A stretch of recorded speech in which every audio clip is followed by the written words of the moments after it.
Hello बच्चों, welcome to RKC channel. तो प्यारे बच्चों, हम लोग पिछले वीडियो में पढ़े थे कि किसी विद्युत क्षेत्र में विद्युत द्विध्रुव पर कार्य करने वाला बल अघूर्ण। लेकिन अब उसी कहानी को आगे बढ़ाते हुए अब इसमें हम लोग पढ़ने वाले हैं कि किसी विद्युत क्षेत्र में विद्युत ध्रुव पर किया गया कार्य। कहने का मतलब कि विद्युत ध्रुव को विद्युत क्षेत्र से अगर विक्षेपित करेंगे तो उसे विक्षेपित करने में कितना कार्य करना पड़ेगा, ठीक है, वो कार्य की गणना करना है। तो चलिए सबसे पहले लिखते हैं इस विद्युत क्षेत्र में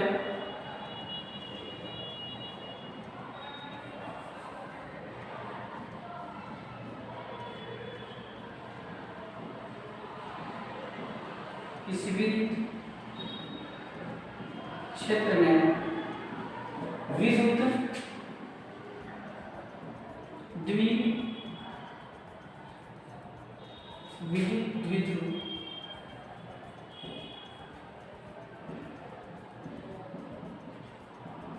द्विध्रुव पर किया गया कार्य।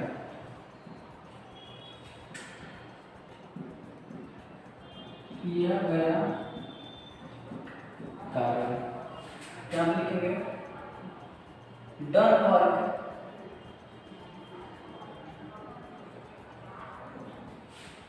ऑन इलेक्ट्रिक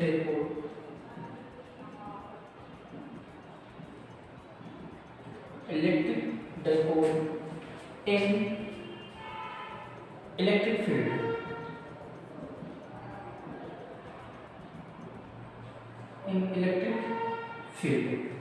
ठीक, तो हम लोग विद्युत क्षेत्र में विद्युत ध्रुव को रखेंगे और उसको घुमाने में कितना कार्य करना पड़ेगा वही कार्य की गणना करेंगे। ठीक है,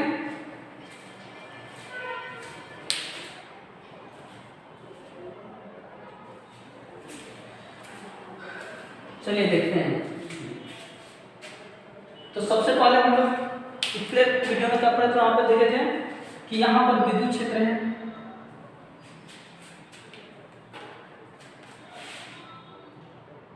ये मान चले कि विद्युत क्षेत्र है, इस तरह से विद्युत क्षेत्र बना देंगे।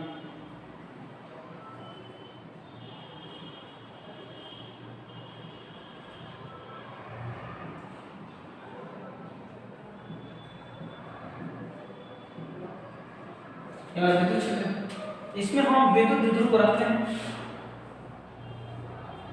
ये मान से हमारा विद्युत द्विध्रुव है।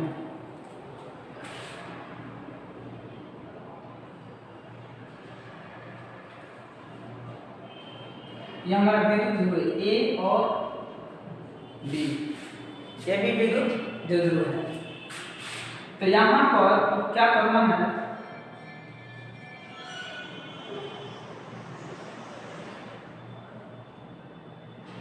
ये इसके लंबाई को हम क्या मान लें, 2a।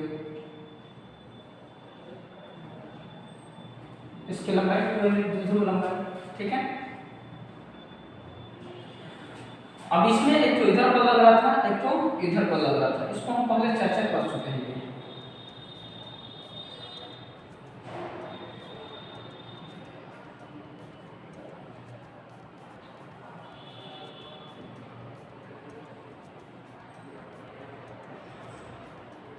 ये यहाँ पर नंबर, ये दोनों बल, एक तो बल इधर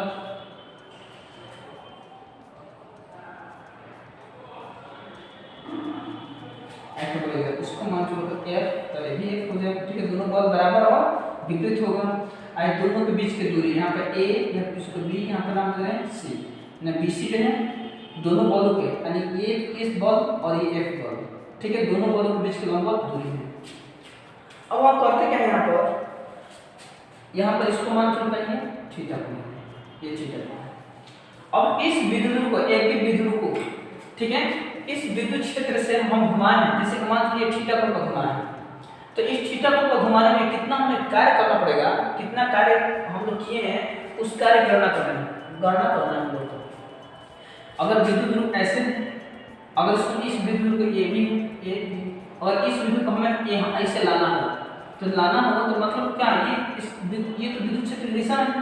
अब इस विद्युत क्षेत्र की दिशा से हमें किसी कोण को विक्षेपित करना है उसको, ठीक है, मान लीजिए थीटा कोण लाना। तो इस कंडीशन से इस कंडीशन में लाने में हमें कितना कार्य करना पड़ेगा, वही कार्य की हम गणना करेंगे, ठीक है। तो चलिए यहाँ पे सबसे पहले करते हैं, देखिए तो मान के चलो यहाँ पर हम पहले थीटा तक नहीं लेके चलेंगे, फिर थोड़ा सा घुमाएंगे, ठीक है। तो यहाँ पर विद्युत ध्रुव को विद्युत द्विध्रुव को डी थीटा कोण से घुमाने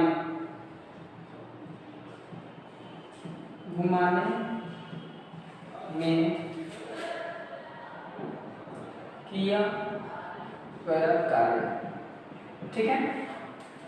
अब हम पूरा थीटा में घुमा रहे हैं, कहने का मतलब कि अभी यदि हमको पूरा कोण निकालना हो या पूरा कार्य करना हो, सबसे पहले हम छोटा कार्य करेंगे, ठीक है।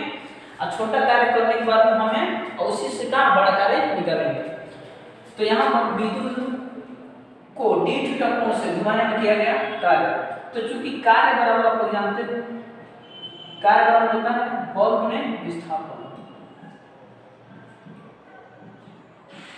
बल गुणे विस्थापन। तो कार्य का बल गुणे विस्थापन होता है, तो यहाँ पे इसमें डी थीटा को घुमाए, पूरा थीटा नहीं मतलब कितना घुमाए, छोटा सा, यानी डी का मतलब डिफरेंशिएट पार्ट ऑफ थीटा, इस कोण का छोटा सा पार्ट है। तो इसको कहने का मतलब विद्युत ध्रुव को हम थोड़ा सा घुमाएंगे, जैसे कि मतलब कि ये विद्युत ध्रुव इसको हम ऐसे ना घुमाएंगे, थोड़ा सा ऐसे घुमाएंगे, डी थीटा, ये डी थीटा। तो यहाँ से यहाँ तक लाने में कितना कार्य करना पड़ेगा, वो कार्य कभी हम देख रहे हैं। तो चूंकि हम डी थीटा कोण से घुमाए हैं, तो डी थीटा कोण से घुमाएंगे तो कार्य कितना होगा, डी डब्ल्यू होगा। यहाँ पर डी डब्ल्यू लिखिए, यहाँ हो जाएगा डी डब्ल्यू। अब बल गुणे विस्थापन, तो इसमें जो बल कार्य कर रहा है वो बल आघूर्ण रूप में रहेगा। यहाँ पे बल आघूर्ण टाउ से शुरू करते हैं। विस्थापन कितना होगा, डी थीटा, क्योंकि यहाँ से यहीं तक तो ले जा रहा है, वहीं विस्थापन कर रहा है ना, तो ये विस्थापन हो जाएगा डी थीटा, ठीक है। चलो तो चूंकि हम लोग अब देखें यहाँ पर बल आघूर्ण गुणे थीटा, डी थीटा, कार्य बराबर बल गुणे विस्थापन। बल मतलब बल आघूर्ण का कार्य करेगा, विस्थापन मतलब हम जितना कोण से घुमाए हैं, डी थीटा कोण से घुमाए तो डी थीटा हमारा विस्थापन करेगा। तो चूंकि हम लोग पहले से पता है हमको कि टाउ बराबर कितना होता है, टाउ बराबर हम लोग होता है पी ई sin थीटा। तो चलिए हम मान लेते हैं डी डब्ल्यू बराबर टाउ का स्थान क्या हो जाएगा, पी ई sin थीटा। ये थीटा है तो थीटा यहाँ पे इनटू में थीटा। तो हम डी थीटा कोण घुमाकर इतना कार्य कर दिए, तो लेकिन हमें तो डी थीटा कोण तक नहीं ज्ञात करना, हमें कितना थीटा कोण तक, हमें पूरा यहाँ तक घुमाएंगे, ठीक ना। इस स्थिति में लगाने कितना कार्य करना पड़ा है उसकी हम बात करें। यहाँ पर हमें तो सिर्फ थोड़ा सा निकालेंगे, अब हम पूरा निकालेंगे। तो लिखेंगे अब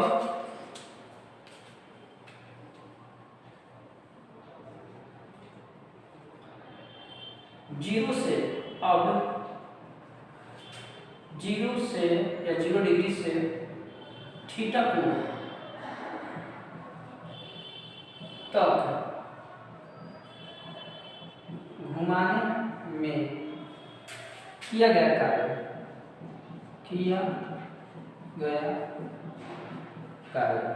ठीक है। इसको रफ साइड में लिख लीजिए, इधर रफ साइड में टाउ बराबर पी sin थीटा। कोई भी कैलकुलेशन करना है तो उसका कैलकुलेशन रफ साइड में करना पड़ेगा, ठीक है, ताकि एग्जामिनर को पता लगे कि ये व्यक्ति खुद से किया है।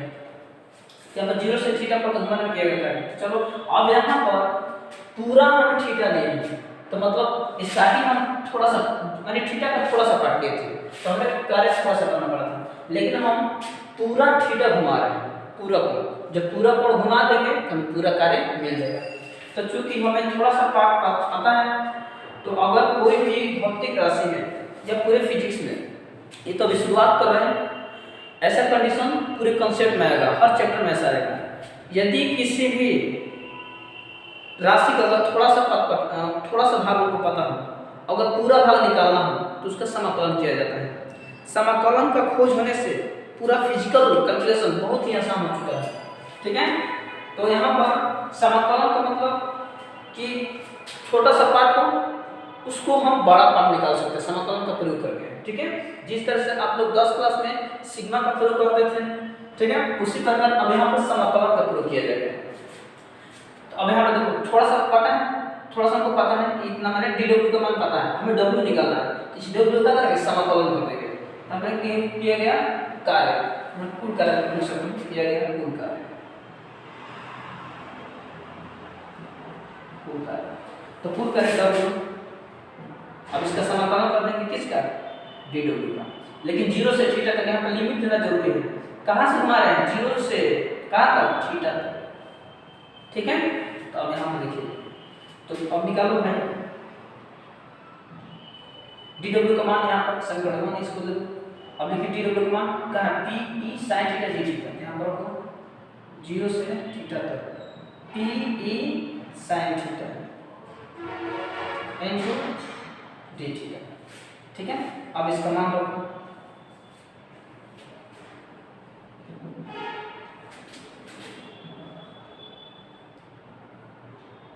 ठीक है, तो dw बराबर हो जाएगा, w बराबर हो जाएगा p कांस्टेंट था से उसको बाहर निकालो, बाहर।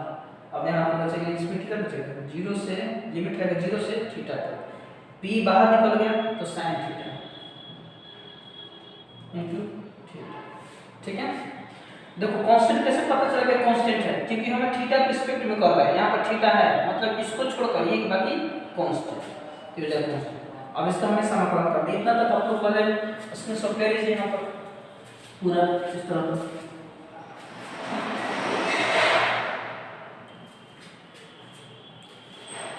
चलिए अब इसको हम आगे बढ़ाते हैं इस कैलकुलेशन को।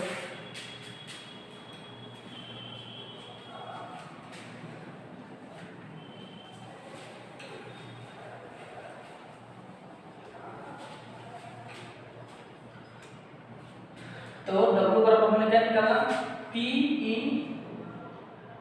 समान 0 से थीटा तक कितना है, sin theta into d theta. अब इसको कैलकुलेट करने के लिए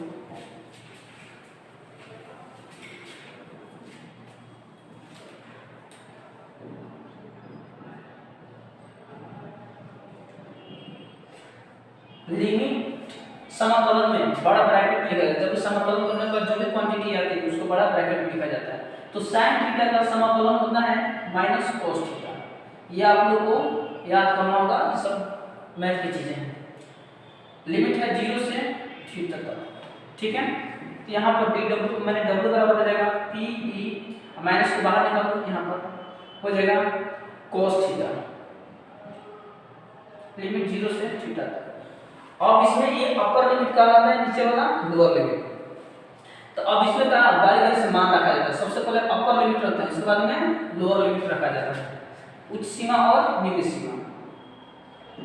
माइनस पी ई, अब यहाँ पर लिखेंगे cos theta minus cos 0 degree. cos 0 का मान cos थीटा का मान तो cos थीटा होता है, cos 0 का मान क्या होता है 1। अब देखिए अब ये माइनस अंदर चला जाएगा, तो w बराबर हो जाएगा p e ये माइनस इसमें माइनस cos थीटा, ये माइनस अंदर माइनस माइनस प्लस 1। अब इसको प्लस 1 को इधर लिख लो, तो w बराबर हो जाएगा p e 1 minus cos theta. अब इतना हमें कार्य करना पड़ेगा, कितना थीटा को तक घुमाने में। यदि मतलब कहूँ कि विद्युत ध्रुव को इस कंडीशन से इस कंडीशन में लाया, मतलब थीटा को तो घुमाया, तो कितना कार्य करना पड़ेगा, इतना कार्य करना पड़ेगा। w बराबर p 1 माइनस cos थीटा। तो ये हुआ आप लोगों का विद्युत क्षेत्र में विद्युत ध्रुव पर किया गया कार्य। इसको मतलब थीटा को तो घुमाए तो इतना कार्य हमें करना पड़ेगा। ठीक है, अब इसी में अगर कह दें कि इतना कार्य करना पड़ेगा, इसमें कितना ऊर्जा संचित होगा। कहने का मतलब अगर कोई वस्तु को अब स्प्रिंग मान चलो, स्प्रिंग को इस और उसको खींच दिए, तो जितने दूर खींचते हैं उतने तेजी से नजदीक आता है। इसका मतलब जितने उसको खींचते हैं उसमें, तो खींचने के बाद वो हमारा जो किया गया कार्य है वो ऊर्जा के रूप में क्या होता है, संचित हो जाता है। तो हमारा जो कार्य है ऊर्जा के रूप में उस स्प्रिंग में क्या होता है, संचित हो जाता है।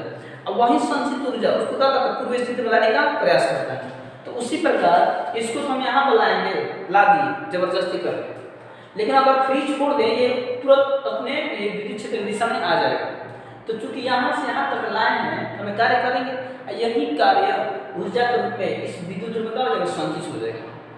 ठीक है, अब उस ऊर्जा के कारण एक आपके पूर्व स्थिति में अपना आ जाएगा। तो उस ऊर्जा को गणना करना है, उस मैंने संचित ऊर्जा को गणना करना है जो हमारे कार्य के द्वारा इसमें संचित हुआ है। ठीक, तो यहाँ तक तो बता दीजिए, या स्क्रीनशॉट ले सकते हैं। अब हम लोग लिखते हैं विद्युत द्विध्रुव में संचित ऊर्जा, इसी का पार्ट है, इसी का अगला स्थिति में लिख लेते हैं यहाँ पर। ठीक है, तो विद्युत द्विध्रुव में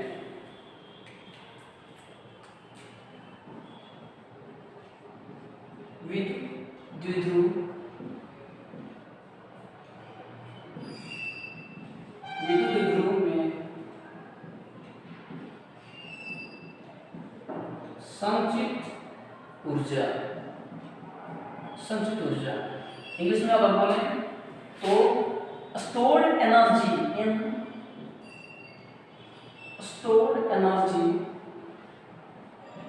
in electric dipole।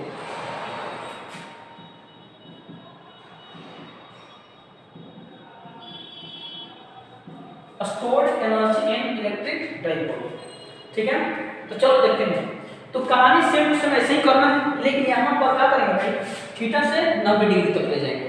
अब थीटा से 90 डिग्री तक क्यों ले जा रहे हैं हम डेरिवेशन बाद बताएंगे। ठीक है, लेकिन अगर संचित ऊर्जा की बात की जाएगी तो अब इस बिंदु को, अब इस थीटा से कितना तक 90 मैंने ऐसे है, तो यहाँ पर लाना होगा, हम लोग 90 डिग्री तक लाना होगा। ठीक है, तो कैलकुलेशन सिंपल से वही रहेगा। तो लिखेंगे विद्युत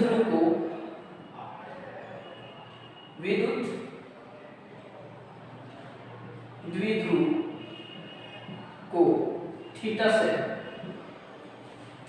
90 डिग्री तक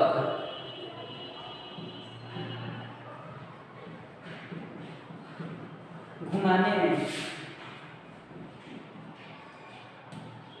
किया गया कार्य। ठीक है, तो विद्युत को थीटा से 90 डिग्री घुमाने में किया गया कार्य। तो चलो, तो चूंकि हम लोग अभी ये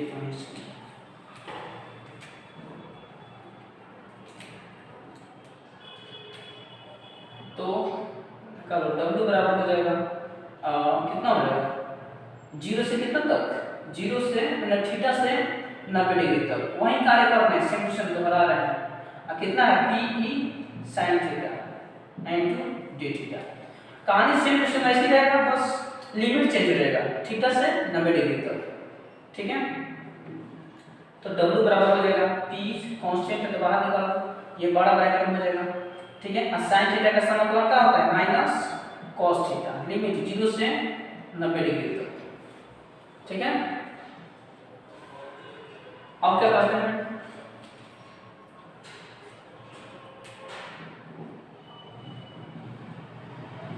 अब लिमिट रखो माइनस बाहर निकाल देना, cos थीटा 0 से 90 डिग्री तक,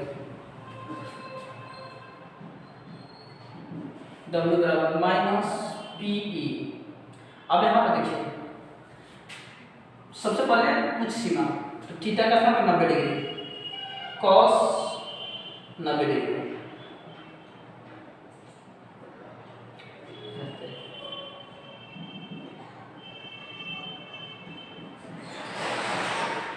cos 90 डिग्री माइनस 90 डिग्री लगे, थीटा का था अब 0 डिग्री, cos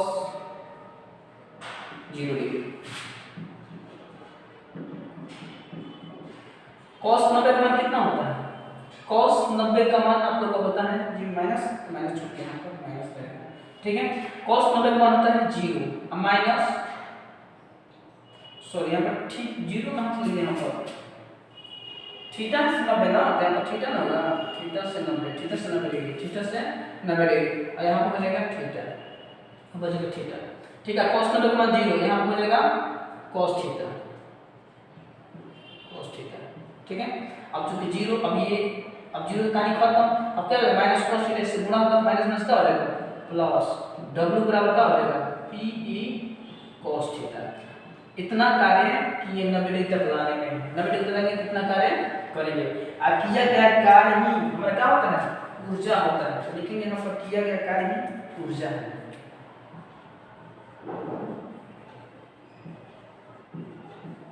किया गया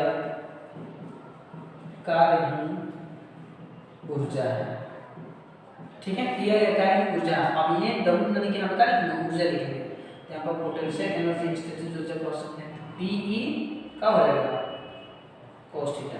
हाई पोटेंशियल एनर्जी मत समझ लेना, ये अलग है, ये ध्रुव है, ये विद्युत क्षेत्र पता है, लेकिन ये पोटेंशियल एनर्जी यानी स्थितिज ऊर्जा है, ठीक है। तो ये फार्मूला आप लोग का हो गया, ठीक है। अब यहाँ पर अलग अलग, हाँ अब 90 डिग्री क्यों घुमाए हैं देख लेते हैं यहाँ पर। यहाँ पर हो गया आप लोग का कितना ऊर्जा संचित रहेगा। हम इसको कोई भी अगर विद्युत को घुमाएंगे, जितना कार्य किए वही कार्य ऊर्जा के रूप में संचित होगा, वो ऊर्जा कितना रहेगा Pe cos थीटा के रूप में संचित रहेगा, ठीक है।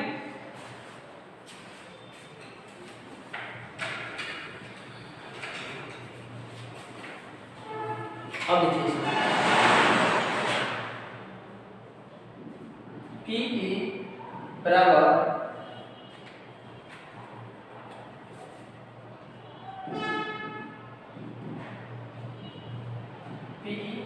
cos theta.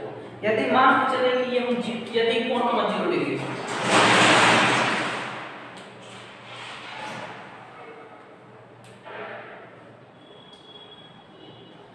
यदि थीटा बराबर 0 डिग्री तो मान लो इसमें, ठीक है।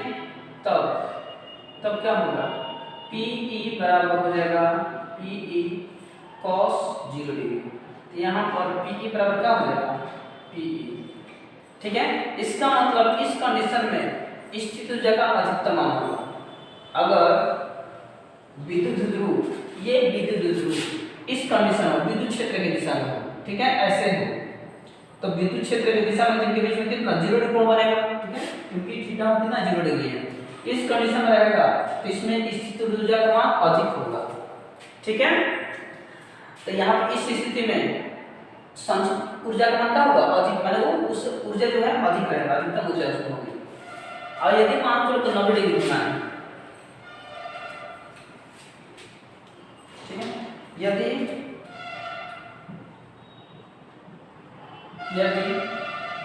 थीटा बराबर ये कंडीशन हो जाएगा दूसरा कंडीशन, यदि थीटा बराबर 0 डिग्री, जब थीटा बराबर 0 डिग्री तब क्या होगा भाई, सॉरी 0 हो गया ना, ये 90 डिग्री हो, तब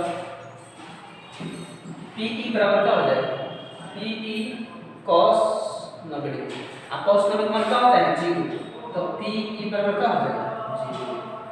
मतलब यदि विद्युत ध्रुव को, ठीक है, विद्युत ध्रुव को हम 90 डिग्री कोण पर घुमाएं तो उस कंडीशन में जब 90 डिग्री कोण पर रहेगा विद्युत ध्रुव तो उसकी स्थिति ऊर्जा क्या होगी शून्य हो जाएगी, ठीक है। यदि विद्युत ध्रुव विद्युत क्षेत्र की तीव्रता की दिशा में 90 डिग्री कोण बनाए, ठीक है, मतलब ऐसे विद्युत क्षेत्र की तीव्रता हो, इधर विद्युत ध्रुव हो। अगर ये विद्युत ध्रुव हो गया, ये A और ये क्या हो गया B, इनके बीच में 90 डिग्री हो जाए तब इसमें जो संचित ऊर्जा का मान क्या हो जाएगा न्यूनतम हो जाएगा, ठीक है। तो आज में इतना, इसके बाद हम लोग पढ़ने वाले हैं गॉस का प्रमेय, ठीक है। तो इस तरह आप लोग ध्यान से पढ़ते रहिए और इसको रिवीजन करते रहिए। हमेशा इससे रिलेटेड हमेशा एग्जाम में क्वेश्चन पूछता है, ये न्यूमेरिकल पे भी क्या है इंपॉर्टेंट है, ठीक है। हमेशा इससे रिलेटेड न्यूमेरिकल पूछा जाता है एग्जाम में, ठीक। तो आज के लिए थैंक यू सो मच।